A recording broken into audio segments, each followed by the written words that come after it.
Piratas del mundo mágico. Primer capítulo. La carta misteriosa. 1. Donde descubrimos que Harry es Luffy, pero Luffy siempre será Luffy. Esa mañana, Luffy cazó un inmenso cocodrilo. Ahora, la carne se cocinaba en la enorme fogata, al pie del gran árbol donde había intentado, siendo aquí intentar, la palabra clave, reconstruir la base de los piratas ASL.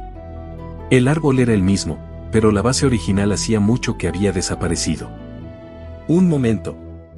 ¿Cómo podía estar seguro de que aquel era el mismo árbol? Fácil, el árbol se lo dijo.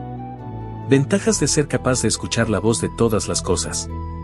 La casa estaba algo torcida. Bueno, muy torcida en realidad, con tablas mal colocadas, clavos sobresaliendo por todas partes y, en general, poco habitable. Siendo así, no era raro que fuera necesario hacer algunas reparaciones cada pocos días. Las dos Jolly Roger mal pintadas, la de los piratas ASL y la de los piratas de sombrero de paja, ondeaban orgullosas en el asta bandera. Aún así, era una casa adecuada, por lo menos de momento. Pensaba volver al mar algún día. Su objetivo siempre fue ese, y la muerte y la reencarnación no podían alejarlo de él. Era un pirata, por Oda. La reencarnación era una cosa misteriosa. Los primeros años de su nueva vida habían sido de lo más extraños. Nada tenía sentido. Era como si su haki de observación estuviera por todas partes. Captaba imágenes y sonidos de lo más desconcertantes, y su mente se cansaba con más facilidad que cuando intentaba pensar en la solución de algún problema complicado. O en las matemáticas. Tampoco es que fuera muy consciente de su entorno. Recién cuando su nuevo cuerpo cumplió los 2 años, la niebla que parecía cubrir sus memorias comenzó a disiparse. Al cumplir los 4 años, su haki al fin se estabilizó lo suficiente como para dejar de ser un completo desastre. El nuevo cuerpo de Luffy era similar y a la vez diferente a su cuerpo anterior. Tenía el mismo cabello color negro azabache, aunque este era un poco más largo e imposible de peinar. Lo cual en realidad no era un problema. No es como si alguna vez se hubiera interesado en intentar arreglarlo en su vida anterior, tampoco lo hacía en esta. Por lo demás, era tan bajito y delgado como en su primera infancia, incluso cuando podía devorar en una sola comida lo necesario para alimentar a una familia de 5 durante una semana completa.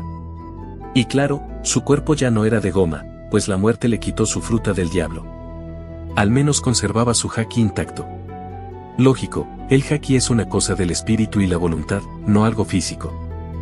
También sus ojos habían cambiado. Las 2 perlas negras dieron paso a 2 esmeraldas brillantes. La cicatriz bajo su ojo derecho se había ido, pero ahora tenía una en forma de relámpago en su frente, justo sobre su ojo derecho, la cual generalmente quedaba cubierta por los mechones rebeldes que colgaban de su cabeza. A pesar de todos esos cambios, en lo importante, Luffy seguía siendo Luffy. Actualmente, era un niño de casi 11 años, y llevaba 6 de esos años viviendo solo en la jungla. Antes vivía en una horrible casa, de un horrible vecindario, en la ciudad Fusa, con una jirafa, su esposo cerdo y su hijo cerdo. No le gustaban. Lo mataban de hambre y eran tan desagradables como uno de esos nobles estirados que había conocido en su última vida. Justo el día que cumplió 5 años, decidió que era lo suficientemente mayor para valerse por sí mismo. O al menos, creía que tenía 5 años. Los animales persona, no eran minks, jamás se preocuparon por sus cumpleaños. Por suerte, siempre podía confiar en la voz. En su vida anterior había sido mucho más joven la primera vez que el abuelo lo dejó por su cuenta en la jungla. Y luego pasó a vivir con bandidos de la montaña durante gran parte de su infancia, así como con sus hermanos, aislados en la inmensidad de la jungla del Monte Colubo. En resumen, estaba más que preparado para vivir por su cuenta en las calles o en la naturaleza. Así pues, el día que cumplió los 5 años en esta nueva vida, se despertó con una gran sonrisa en su rostro, a pesar de dormir en el armario debajo de las escaleras. Se dirigió a la cocina y devoró toda la carne que había en el refrigerador. Luego, esquivando los golpes del papá cerdo, e ignorando los gritos de la jirafa, se dirigió hacia la puerta principal. Giró sobre sus talones antes de salir, para dedicar una gran sonrisa a las 3 personas animales, en serio, no eran minks, y se despidió. Gracias por la comida. Adiós. Cerró la puerta, ignorando los gritos y chillidos de papá cerdo y mamá jirafa. Caminó tranquilamente, atravesando el jardín, y se fue. Mientras avanzaba por las aceras, en esa hermosa y cálida mañana de verano, no pudo contener sus ganas de cantar. En las islas del este es temprano y de día. Hacen que te excites y te vuelvas idiota. Y esa fue la última vez en su vida que vio a la jirafa, al papá cerdo y al hijo cerdo. Ellos decían ser sus tíos y su primo. Pero lo dudaba. Él no se parecía en nada a una jirafa y, por supuesto, tampoco era un cerdo. Aunque Nami insistiera en que comía como uno. Tampoco es que haya vivido mucho tiempo en las calles, pues casi desde el primer momento decidió que no le gustaba Ciudad Fusa. No quedaba nada del alegre pueblecito costero que había conocido. La gente no era amable, el alcalde no era un viejo gruñón y no había ningún bar como el de Makino, y, por supuesto, la propia Makino tampoco estaba allí. La ciudad era más parecida a Edgetown, pero mucho más ruidosa. Las calles eran de una extraña piedra que se calentaba mucho con el sol, haciendo que tuviera que recubrir sus pies con su haki de armadura para no quemarse. Y los coches que las transitaban hacían un ruido desagradable, especialmente cuando quedaban atrapados en las calles congestionadas. Peor. Los conductores furiosos tocaban con insistencia las bocinas de sus coches, como si eso fuera un hechizo que mágicamente iba a acelerar el tráfico de la hora pico.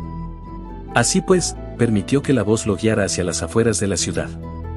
Dejó atrás el ruido y entró al campo cuando ya era muy tarde, casi al anochecer. Siguió el viejo camino por el que el abuelo lo había llevado muchos siglos atrás, y aunque no era exactamente lo mismo, sabía perfectamente a dónde se dirigía. El campo desapareció y pronto se encontró rodeado por la selva del Monte Colubo. La selva no había cambiado mucho. Los tigres y demás fauna gigante aún vagaban por allí, y el río todavía estaba poblado de enormes y deliciosos cocodrilos. Sin embargo, el puente sobre el acantilado que él y sus hermanos cruzaban camino a Gray Terminal ya no estaba. Ni la vieja cabaña del clan de Dadan. Pero sí encontró el viejo árbol donde los piratas ASL habían construido su hogar. Y el árbol lo recibió como a un viejo amigo. Vivir solo en la selva era duro, la soledad todavía era peor que la muerte, pero de tanto en tanto, la voz le traía los susurros del mundo antiguo que había conocido en otra vida. La vieja canción de los piratas, algo olvidada en la actualidad, todavía podía ser cantada. Y el mar lo llamaba a la aventura. Además, en las noches tranquilas de verano, cuando se concentraba lo suficiente, los destellos de la presencia de su tripulación se podían sentir a lo lejos. Esas noches se permitía sonreír como antaño. Entonces, se recostaba en su improvisada cama al aire libre, disfrutando del cielo estrellado que no había vuelto a ver antes de dejar Ciudad Fusa. Dejaba que sus presencias lo arrastraran a los viejos buenos recuerdos en el Sunny, con todos ellos a bordo, cruzando el mar en dirección a la siguiente aventura. Volviendo al presente, Luffy sintió cómo se le hacía agua a la boca en el momento en que el olor de la deliciosa carne asada lo golpeó en la nariz. Los cocodrilos eran definitivamente sus favoritos, aunque él no podía cocinarlos con la maestría de Sanji. Claro, para Luffy cocinar era algo tan simple como poner carne sobre el fuego hasta que oliera bien. Sacó el primer trozo y se lo echó a la boca sin mucha ceremonia, degustando el delicioso sabor de la carne a medio hacer. Estaba por devorar el segundo trozo de jugoso cocodrilo cuando notó que tenía compañía. Posada en una rama cercana, había una enorme lechuza de mar. Luffy se la quedó viendo un momento, luego miró la carne en su mano y volvió a mirar a la lechuza. «Consigue tu propia carne», gritó a la lechuza. El ave, por toda respuesta, le dirigió una mirada indignada. Abrió las alas y planeó sobre Luffy, dejando caer un sobre de pergamino grueso y amarillento sobre su cabeza. «Ah, ¿qué es esto?», preguntó el niño mientras tomaba el sobre y leía la dirección escrita con grandes letras verdes. Señor H. Potter. Casa del Árbol ASL. Monte Colubo, Reino de Goa, East Blue. Luffy contempló el sobre en sus manos, con una mirada confundida en su rostro. ¿Esto es mío?, preguntó a la lechuza, quien nuevamente estaba posada sobre la rama del árbol. La lechuza chilló un asentimiento. Pero yo no soy el señor H. Potter. Soy Luffy. Monkey D. y Luffy. Te equivocas. Antes de que pudiera terminar de hablar, tenía una lechuza furiosa picoteando su cabeza. «Basta», gruñó el niño, liberando algo de haki, y haciendo que el ave de rapiña retrocediera. Luffy volvió a contemplar el sobre, esta vez dejando que la voz susurrara en su oído. El sobre definitivamente era para él. H. Potter. Harry Potter, ese era el nombre que sus padres le habían dado en esta vida, por más que él siempre sería Monkey D. Luffy. Con cierto recelo, retiró el sello de cera roja y leyó el mensaje. Colegio Hogwarts de Magia y Hechicería. Director, Albus Percival Wulfric Brian Dumbledore. Querido señor Potter. Tenemos el placer de informarle de que dispone de una plaza en el Colegio Hogwarts de Magia y Hechicería. Por favor, observe la lista del equipo y los libros necesarios. Las clases comienzan el 1 de septiembre. Esperamos su lechuza antes del 31 de julio. Muy cordialmente. Minerva McGonagall. Subdirectora. ¿Una escuela? Luffy hizo una mueca. Nunca había ido a la escuela. En el mundo de antes eso era para los nobles. En esta vida había escuchado a la jirafa y su esposo cerdo hablar de cómo no lo enviarían hasta que fuera estrictamente necesario. Tampoco es que lo necesitara, Luffy aprendió todo lo básico mucho tiempo atrás, gracias a Makino. Y el idioma universal, en el cual estaba escrita la carta, lo aprendió del abuelo. Algo que no le gustaba recordar, tomando en cuenta que para el abuelo no había distinción entre el entrenamiento físico y el académico, todo podía entrar con puños de amor. La lechuza se había recuperado de su pequeño encuentro con el haki del rey de Luffy, y volvió a posarse en la rama del árbol, desde donde lo miraba con recelo. No quiero ir a una escuela. La lechuza resopló. O al menos lo más cercano a eso que puede hacer una lechuza. Y Luffy hizo un puchero, inflando los cachetes, murmurando sobre cómo no necesitaba ir a la escuela. En respuesta, el ave de rapiña comenzó a agitar las alas y chillar de forma estridente. Gracias a la voz, Luffy sabía que lo estaba regañando. Algo sobre cómo esa decisión no le correspondía a él, sino a sus tutores. Pero yo vivo solo. No tengo tutores, volvió a protestar. La lechuza nuevamente se arrojó contra él y le picoteó la cabeza. El ciclo se repitió durante el resto del día. Luffy se encontró incapaz de ir a ningún lado sin que la lechuza lo siguiera, chillando y reclamándole que necesitaba una respuesta. Cuando cayó la noche, la lechuza se posó sobre una rama y se dedicó a ulular a todo volumen, impidiendo que el niño conciliara el sueño. Fue alrededor de la medianoche cuando un muy cansado Luffy, por fin se hartó del concierto nocturno de ruidos de lechuza. Encendió una lámpara de gas y rebuscó entre sus cosas un bolígrafo que pintara más o menos bien. Garabateó una respuesta, la metió en el mismo sobre de la escuela, junto con la carta, y lo ató a la pata de la lechuza. La lechuza le picoteó la cabeza una última vez. Antes de alzar el vuelo, se robó el trozo de carne que Luffy dejó listo por si le daba hambre a medianoche, para luego desaparecer en el cielo nocturno. El niño emitió un chillido de protesta ante el robo de su carne, pero ya era tarde. Al menos finalmente podría dormir un poco. Los siguientes días, la vida de Luffy volvió a ser lo normal para alguien que vive por su cuenta en la jungla. Iba todas las tardes a bañarse al río, para refrescarse ante el calor sofocante de la jungla durante esa época del año, y a veces aprovechaba para pescar su cena. 2 veces por semana subía a la montaña para cazar un oso, o iba en busca de alguna de las serpientes gigantes. A veces seguía el río hasta su desembocadura para atrapar algún pez marino o un rey del mar, aunque estos últimos cada vez eran menos comunes. Y entonces, el día que cumplió 11 años en esta nueva vida, sucedió. Fue alrededor del mediodía. Luffy regresaba a casa de la cacería. Esa mañana consiguió atrapar un gigantesco oso, y ya saboreaba la deliciosa carne, cuando su haki de observación detectó una presencia conocida en su casa. Una persona de su pasado, a quien había detectado antes a lo lejos gracias a la voz y con quien, de hecho, planeaba reunirse algún día, estaba ahora mismo en su hogar. Se apresuró a llegar lo más pronto posible. Dejó caer el enorme oso muerto que cargaba, y en su rostro se dibujó su característica sonrisa de oreja a oreja, antes de arrojarse contra la persona y darle el mejor abrazo que pudo con sus pequeños brazos. En ese momento, deseó tener aún su cuerpo de goma, para poder dar varias vueltas alrededor de su nakama. ¡Rug! Por respuesta, recibió la característica risotada alegre de su músico. 2. En el que los magos no aceptan un no por respuesta. Como cada verano, durante la última semana de julio, Minerva McGonagall se encontró en su despacho ordenando las respuestas de los estudiantes de nuevo ingreso que habían recibido la invitación a Hogwarts ese año.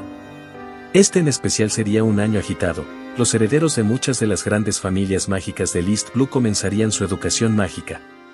Y también lo haría el niño que vivió, Ace Potter. Seguía siendo desalentador que la lista de estudiantes fuera mucho más pequeña que la media. Solo 40 nuevos alumnos este año, incluyendo los nacidos de muggles que el Ministerio de Magia de East Blue consideró lo suficientemente mágicos para recibir una invitación y una beca. Hizo una mueca al pensar en esto último. Por más que Albus se había esforzado por eliminar esa molesta ley que limitaba el número de nacidos muggles que podían unirse a Hogwarts, todavía no veían resultados positivos. Ni siquiera con la influencia de familias fundadoras como los Potter, los Bones, los Longbottom o los Black, ahora que Sirius era oficialmente Lord Black y tenía derecho al voto. Desafortunadamente, era complicado reunir los votos a favor de 2/3 partes del Wizengamot para derogar la ley que limitaba las plazas para estudiantes nacidos de muggles. Sacudió la cabeza levemente para despejar su mente de esas ideas. Volvió a centrarse en su trabajo. Debía terminar eso lo antes posible. Todavía tenía que revisar la lista de los nacidos muggles aprobada por la Junta de Gobernadores de Hogwarts. No esperaba mucho de esta. Desde que Lucius Malfoy presidía la Junta, la lista era cada vez más corta. Bueno, al menos parecía que todos habían aceptado, hasta que llegó al último sobre, el cual había llegado apenas esa mañana y no el día anterior como todos los demás, pequeña curiosidad. De inmediato llamó su atención que la respuesta fue enviada en el sobre de Hogwarts en vez de uno diferente. Nadie reenviaba su respuesta con la carta original. Las cartas de Hogwarts tenían un significado simbólico para las familias mágicas, en especial la primera, tanto así que los padres las guardaban como se guarda la primera escoba o la primera fotografía. Tomó el sobre y leyó el destinatario con los labios apretados en una línea delgada. Era la carta de Harry Potter, el segundo hijo de la familia Potter, hermano menor del niño que vivió, y quien había sido enviado a sus tíos por Dumbledore y los Potter como protección. Pero la dirección no indicaba el número 4 de Privet Drive, en Ciudad Fusa, Reino de Goa. Según la carta, Harry Potter vivía en el Monte Colubo, una montaña selvática muy peligrosa habitada por enormes bestias temidas tanto por magos como por muggles. Tal vez solamente es un error, se dijo. Dudaba mucho que los Dursley se hubieran mudado a una casa del árbol en medio de la jungla. Por supuesto, sabía perfectamente que no había errores, nada podía hacer que la pluma de Hogwarts se equivocara, su encantamiento había sido creado por los fundadores mismos. Era una magia tan complicada y poderosa que siquiera pensar en burlarla era absurdo. Respiró profundamente para tranquilizarse y abrió el sobre. Dentro había un pequeño papel arrancado apresuradamente de un cuaderno Mogel. En él se podían leer 2 simples palabras escritas de forma rápida, con la caligrafía descuidada de un niño que parece estar aprendiendo a escribir. No gracias. La profesora McGonagall sintió como si le hubieran dado un puñetazo. ¿Qué se creían los Dursley? Como si pudieran impedir que Harry volviera a su mundo y se reencontrara con su familia. Tomó el sobre y se levantó para ir a la oficina de Albus. Negar a Harry Potter su derecho a asistir a Hogwarts. Indignante. Recordó todo el sufrimiento de Lily cuando lo envió lejos, para que su hermana y su sobrino, su única familia en el mundo Mogel, pudieran estar protegidos de los ataques de los mortífagos. Que su hermana intentara negarle su derecho a volver a ver a su hijo era cuando menos repulsivo. Llegó a la gárgola que custodiaba la oficina del director y rápidamente dio la contraseña, Caramelo Gyojin, subió las escaleras y entró en la oficina sin mucha ceremonia. Dentro no solo encontró al director, sino también a los Potter. Sin duda, el destino tenía formas extrañas de actuar, que ellos tuvieran que estar allí, justo el día que recibía la aparente negativa de Harry Potter, de Petunia Dursley, más bien. Eso tenía que ser el destino. O una gran coincidencia. Sin duda, la mente práctica de la profesora se inclinaba más a lo segundo. ¿Minerva?, preguntó el director tras la abrupta interrupción de su colega. Casi al instante notó el sobre en sus manos. Albus, hemos recibido una negativa de una invitación a Hogwarts. El efecto fue inmediato, el característico brillo en la mirada de Albus Dumbledore se apagó al instante. Hacía décadas que nadie rechazaba la invitación del colegio. No desde la guerra contra Grindelwald, y mucho menos tras el levantamiento de Voldemort. Los padres preferían tener a sus hijos en el lugar más seguro del East Blue, lejos de la guerra y sus horrores. ¿Quién?, preguntó enseguida, notando cómo la mirada de la profesora se desviaba en dirección a los Potter. Harry Potter. Lily Potter se levantó abruptamente de la silla al escuchar el nombre de su hijo, mientras James Potter hacía una expresión como si alguien le hubiera arrojado un balde de agua fría en un día de invierno. ¿Es de Harry?, preguntó Lily casi en un suspiro. La profesora McGonagall se apresuró a entregar el papel que venía dentro del sobre al director, quien leyó en voz alta. No, gracias. Debe ser cosa de los Dursley, se aventuró a conjeturar la profesora. Pero lo que más me preocupa es la dirección de destino del sobre, Monte Colubo, en el reino de Goa. Lily al instante se llevó las manos a la boca. Habiendo crecido en la capital del reino de Goa, conocía muy bien la reputación del Monte Colubo, uno de los lugares más peligrosos del East Blue y posiblemente del mundo. Era sorpresa que no estuviera en Grand Line. ¿Por qué nuestro Harry estaría en el Monte Colubo?, preguntó James Potter con furia apenas contenida. Una extraña presión se dejó sentir en el ambiente, como si de pronto una fuerza intentara derribar a todos los presentes. La profesora tuvo que sentarse, y Dumbledore sintió que, modestias aparte, si no estuviera entre los magos más poderosos del mundo aún con vida, estaría en el suelo. Lo averiguaremos, se apresuró a decir el director. Sin muchos preámbulos, las 4 personas en la oficina se dirigieron a la chimenea, decidiendo usar la Red Floo para viajar a las 3 escobas. Desde allí caminaron hacia el punto de aparición de Hogsmeade. En poco tiempo estaban frente al número 4 de Privet Drive. ¿Qué haces aquí?, espetó Petunia en cuanto abrió la puerta y vio a su hermana. ¿Dónde está Harry, Tuny? Por el tono de voz era claro que le costaba mantener el control. ¿Y por qué debería saberlo? Ese niño no era más que problemas. Jamás escuchaba lo que le decíamos. Un día simplemente abrió la puerta y se fue. Si de verdad les importa, entonces no debieron echarnos la carga a nosotros. Grave error. Al instante, la misma presión que sintieron en la oficina del director se dejó sentir en la casa de los Dursley. Petunia se desplomó casi al momento, dejando escapar espuma por la boca. No fue la única, en otras casas cercanas el fenómeno se repitió. Una vez James Potter se tranquilizó, el director reanimó a Petunia y comenzó un interrogatorio. Por miedo, la mujer habló sobre muchas de las cosas que habían hecho ella y su esposo a su sobrino, y una vez más, dejó en claro que el niño se había marchado de la casa al cumplir los 5 años y nunca más habían sabido de él. Era un niño pequeño, Tuny, dijo Lily Potter. ¿Cómo podría simplemente salir por la puerta sin que tú o tu esposo pudieran evitarlo? Porque el niño es un monstruo. Espetó molesta, con su furia superando el miedo por unos momentos. Tiene una fuerza inhumana. Destrozó el brazo de un niño en el parque como si fuera una ramita seca. ¿Cómo se supone que detuviéramos a ese mocoso del infierno? Lily Potter retrocedió un paso. Miró a su hermana, no queriendo creer que esta era la hermana con quien había crecido. Que, pese a toda la mala sangre entre ellas, Tuny no podría hacer eso a su propio sobrino. Tenía 5 años. Volvió a espetar. Solo un niño pequeño. Pues si tanto te preocupa, debiste venir antes por él. Con eso, Petunia Dursley los echó de su casa.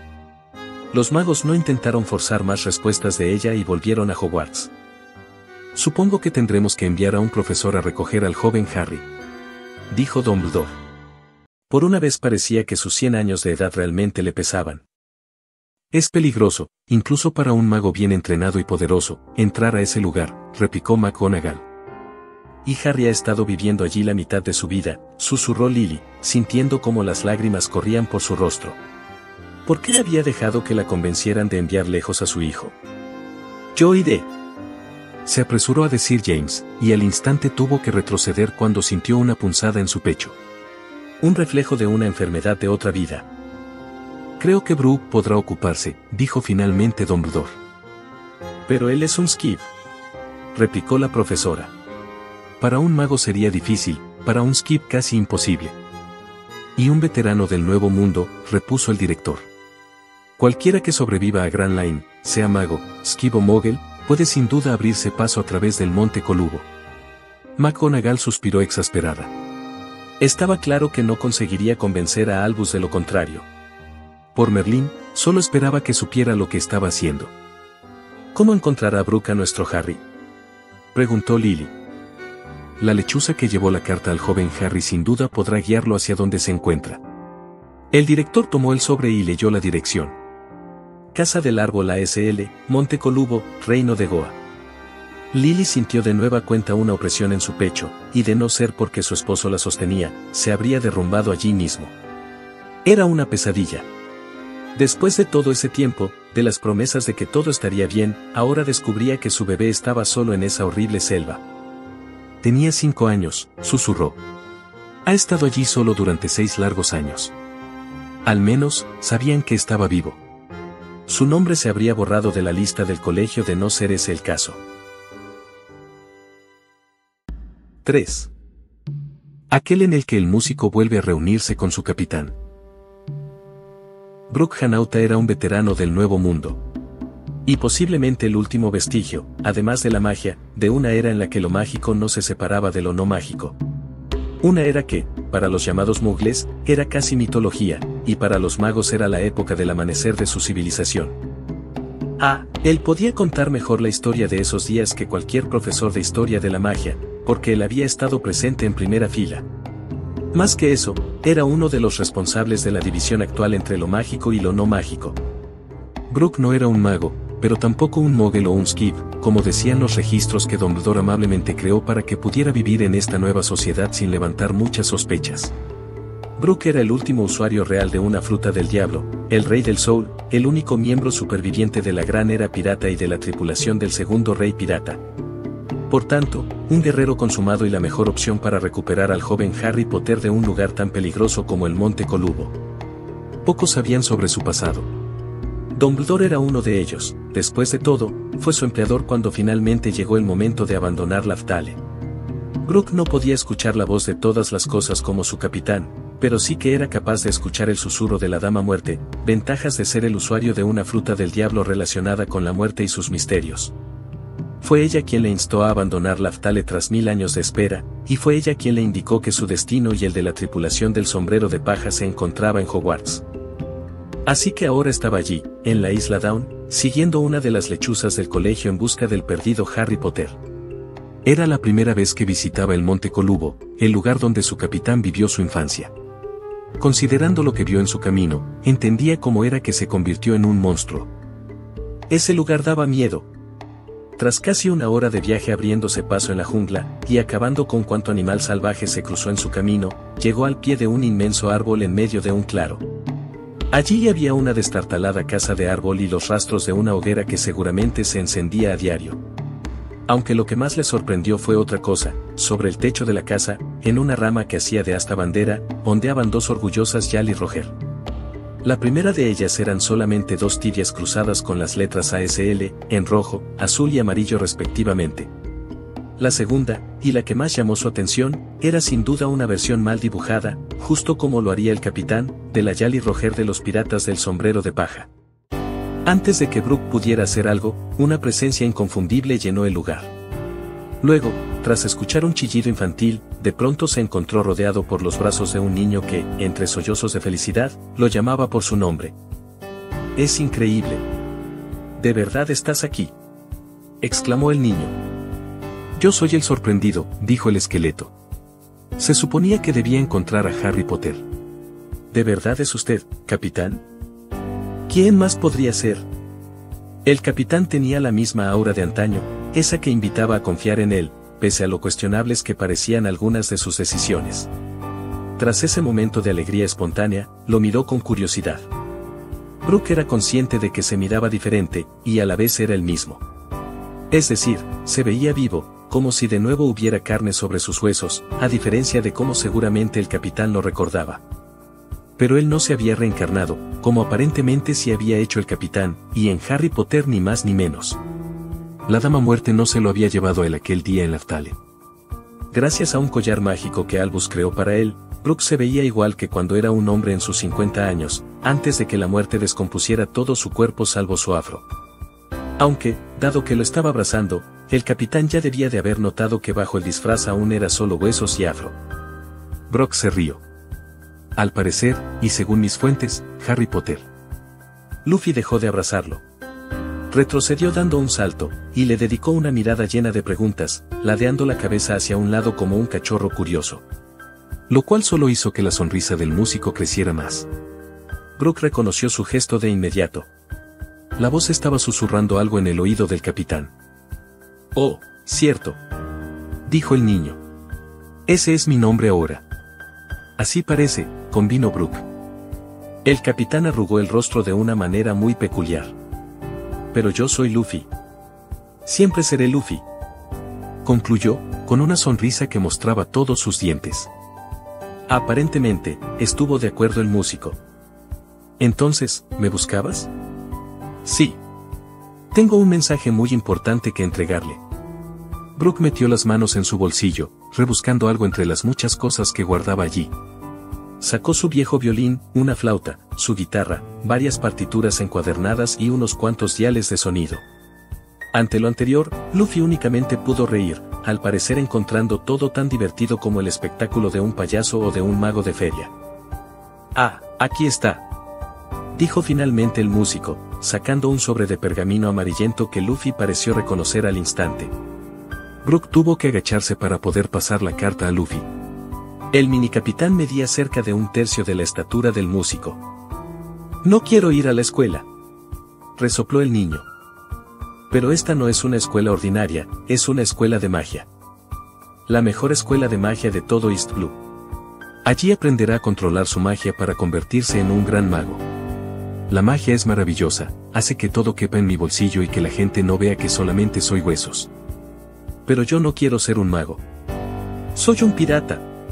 Entrenaré mucho, volveré a ser fuerte y entonces, regresaré al océano y reuniré a toda la tripulación. Brook no pudo evitar sonreír con nostalgia. Sí, definitivamente volver al océano era algo que él también anhelaba. Y si podía ser de nuevo con toda la tripulación, tanto mejor. Si el capitán ordenaba no volver a Hogwarts y en cambio hacerse a la mar, no podría resistirse a obedecer. Con el perdón de Albus y los Potter, como pirata, su deber principal era con su capitán. Pero Dumbledore no era el único que quería al capitán en Hogwarts. La Dama Muerte había indicado hace mucho tiempo que su destino estaba allí. Y si le había permitido volver al capitán, ¿podría el resto de sus Nakama también estar en camino bajo nuevas identidades? Ellos estarán allí, se aventuró a decir, aunque más que otra cosa era una corazonada, incluso si él no tiene corazón. Esto pareció llamar la atención del capitán. Su rostro se puso serio, y por un momento casi se podía ver el fantasma del sombrero de paja sobre su cabeza. Estaba escuchando a la voz nuevamente. La Dama Muerte formaba parte de la voz. Todo formaba parte de la voz, y solo alguien atado a los designios del destino, un verdadero podía escucharla. Sí, ellos estarán allí, dijo el capitán. Su rostro, una máscara de seriedad, como si estuviera a punto de ir a la batalla final contra otro capitán rival. Entonces, hay que cambiar su respuesta.